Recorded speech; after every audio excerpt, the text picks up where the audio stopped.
आपने ज़मीन का रजिस्ट्री कर लिए हैं। ज़मीन का रजिस्ट्री 3 साल, 4 साल, 5 साल, 7 साल भी हो चुका होगा या 10 साल भी हो चुका होगा या 12 साल भी हो चुका होगा।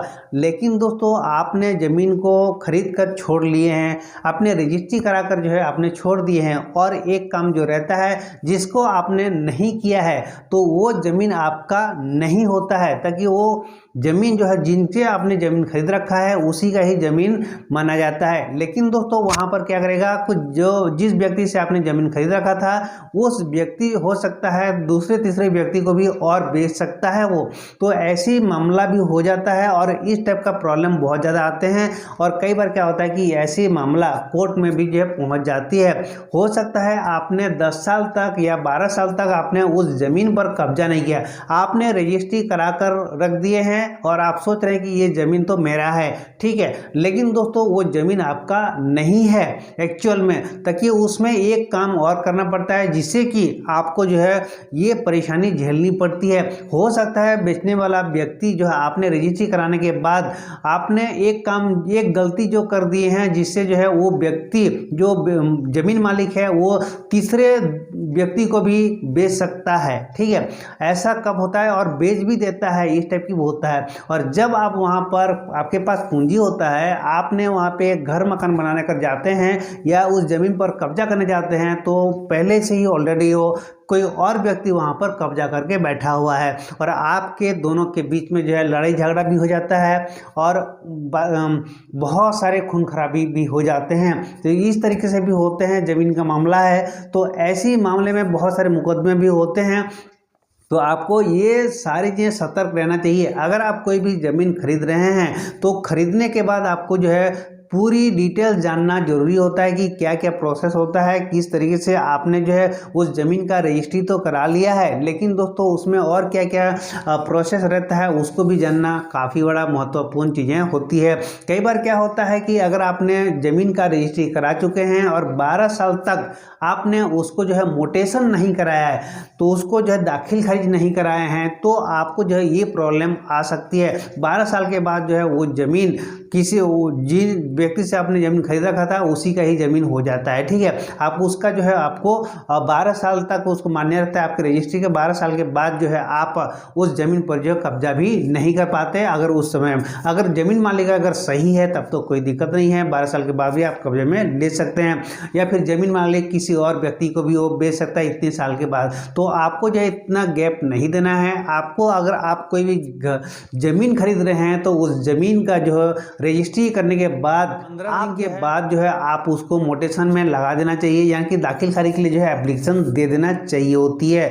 रजिस्ट्री कराने से खाली नहीं होता है, रजिस्ट्री पेपर आपके पास मिल जाते हैं, लेकिन आपको जो है दाखिल खारिज कराना पड़ता है ताकि प्रमाणीकरण कराना पड़ता है। किसी किसी स्टेट में प्रमाणीकरण बोलते हैं, किसी किसी स्टेट में दाखिल खारिज भी बोला जाता है। खारिज या मोटेशन आपको करा लेना चाहिए। और इसकी प्रोसेस में आप लोग को बता दूं कि आपके पास जो रजिस्ट्री कॉपी रजिस्ट्री कराने के बाद आपको मिल जाती है रजिस्ट्री कॉपी, रजिस्ट्री का जो सैलरी होती है सैलरी आपको दे देना है। अमीन या पटवारी जो होते हैं, जिस एरिया का आपने ज़मीन खरीदा है, जिस गाँव का ज़मीन खरीदा है, उस गाँव का जो भी अमीन है या पटवारी है, तो उनके पास जाकर आप उस डॉक्यूमेंट्स को आपको देना पड़ता है। उसको देने के बाद अमीन या पटवारी क्या करेंगे कि प्रमाणीकरण करते हैं। प्रमाणीकरण किसको बोला जाता है ये भी हम जानेंगे कि प्रमाणीकरण जो कि गवर्नमेंट की भू अभिलेख में पंजी 2 खाता पंजी 2 में जो है उसको दर्ज होता है। यानी कि जिस व्यक्ति से आपने ज़मीन को खरीदा है उस जमीन मालिक था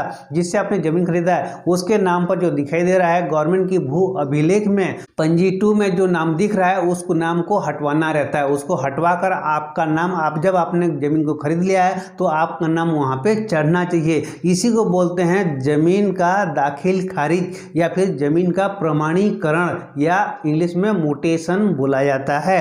तो ये आपको कराना बहुत ही ज़रूरी है। अगर आप इसको 12 साल तक नहीं कराते हैं तो वो ज़मीन आपका जिसके नाम पर ज़मीन रहता है उसी का ही वो ज़मीन हो जाता है। अगर आप जो है इसको 3 साल 4 साल में भी आप नहीं कराते कराते हैं तो उसमें भी क्या होता है कि हो सकता है ज़मीन मालिक देखेगा कि भाई ये ज़मीन तो मेरे नाम पर ही दिख रहा है, तो वो क्या करेगा कि वो फिर दोबारा दूसरे तीसरे व्यक्ति को भी वो दूसरे तीसरे व्यक्ति भी जब खरीद लेगा तो उस जगह पे आप जब जाएंगे वहाँ पे उस ज़मीन पर कब्जा करने के लिए, उस समय बोलेगा ये ज़मीन तो मेरा है, हमने इस ज़मीन को खरीद रखा है। अब आप बोलेंगे कि मैं खरीद रखा है। तो ऐसे मामले में जो है आप दोनों के बीच में झगड़े होंगे, ज़मीन मालिक के पास बात जाएगा। इसके बाद जो है वो क्या होगा कि आपको कोर्ट में जो है आपका मुकदमा भी हो जाते हैं। तो जब कोर्ट में मुकदमा हो जाएंगे उस समय जो है मान लीजिए कि अगर जो व्यक्ति बाद में ज़मीन को खरीद लिया है और ज़मीन खरीदने के बाद वो मोटेशन करा लिया है, तो आप उस जगह पे जो है आप पहले भले ही आपने रजिस्ट्री करा चुका है लेकिन वो ज़मीन तो उसी का ही ज़मीन हो जाएगा, आपका जो है मान्य नहीं होगा। तो आपका वो पैसा जो है आपको बिल्कुल जो है आपको लॉस हो जाएगा, यानी कि आपका पैसा डूब जाएगा। तो इस तरीके से प्रॉब्लम होता है। इसीलिए लोग क्या करते हैं, पहले इस टाइप का बहुत ज़्यादा प्रॉब्लम आती थी, लेकिन आजकल जो है बहुत ज़्यादा लोग जो है सतर्क भी हो चुके हैं। और कई लोग ऐसे अभी भी हैं जो कि इस तरीके से जो है प्रॉब्लम आता रहता है कोर्ट में, इस तरीके से सारे समस्याएं आते रहते हैं। तो इसलिए आपको सतर्क रहना है। कोई भी ज़मीन जायदाद अगर आप खरीद रहे हैं तो ज़मीन जायदाद खरीदने के बाद रजिस्ट्री कराने के बाद 15 दिन के बाद आपको जो है म्यूटेशन या दाखिल खारिज या प्रमाणीकरण के लिए आपको जो है अप्लाई कर देना चाहिए। प्रमाणीकरण या म्यूटेशन दाखिल खारिज आपको तहसीलदार साहब करते हैं, ठीक है। आप रजिस्ट्रार साहब रजिस्ट्री ऑफिस में रजिस्ट्री होता है, लेकिन आपका म्यूटेशन का काम, दाखिल खारिज का काम या प्रमाणीकरण का काम जो होता है वो तहसीलदार के माध्यम से होता है। तो आप इस चीज़ को जान लें। तो आपको उस समय जो है कोई उतना ज़्यादा डॉक्यूमेंट देने की ज़रूरत नहीं होती है म्यूटेशन के लिए। तो नो ऑब्जेक्शन के लिए जो है एक पेपर मिल जाते हैं, वहाँ से आपको तहसील ऑफिस से मिल जाता है नो ऑब्जेक्शन के लिए पेपर, और उसमें जो है साइन कराना रहता है आपका बेचने वाला व्यक्ति से और खरीदने वाला व्यक्ति दोनों से साइन कराकर जो है उसको अप्लाई कर देना रहता है, और रजिस्ट्री कॉपी का आपको दे देना रहता है अमीन या पटवारी को, ठीक है। तो वो क्या करेंगे, फिर वहाँ से आपको एक किसान किताब भी आपको बना गवर्नमेंट की भू अभिलेख में उसको चढ़ाया जाता है, जो कि हम लोग रजिस्टर पंजी 2 बोलते हैं। उसमें जो है दर्ज करेंगे, अमीन या पटवारी दर्ज करेंगे, और जो है वो तहसीलदार साहब उसमें साइन इन करेंगे। जो आपका रजिस्ट्री कॉपी है उसमें प्रमाणित लिख देंगे, या फिर जो है आपका म्यूटेशन हो गया है लिखकर आपको वहाँ पर चढ़ा देते हैं, लिख देते हैं, ठीक है। तो उसके बाद जो है आप उस रजिस्ट्री को आप लेकर आते हैं, अपने घर पर रखते हैं, तो वो ज़मीन आपका ही हो जाता है, उसे आपको कोई दिक्कत परेशानी नहीं होती है। यानी कि जो है कहने का मतलब ये है कि जो जिससे आपने ज़मीन खरीदा था उसका नाम अब हट गया उस ज़मीन पर, और आपने जो ज़मीन खरीदा है उस जितना आपने ज़मीन खरीदा है उतना रकबा एरिया जो है आपके नाम पर जो रजिस्टर पंजी 2 में जो है आपका चढ़ गया है। तो आप वो ज़मीन आपका हो गया है, आपको उसके बाद जो है कोई दिक्कत परेशानी नहीं होगी।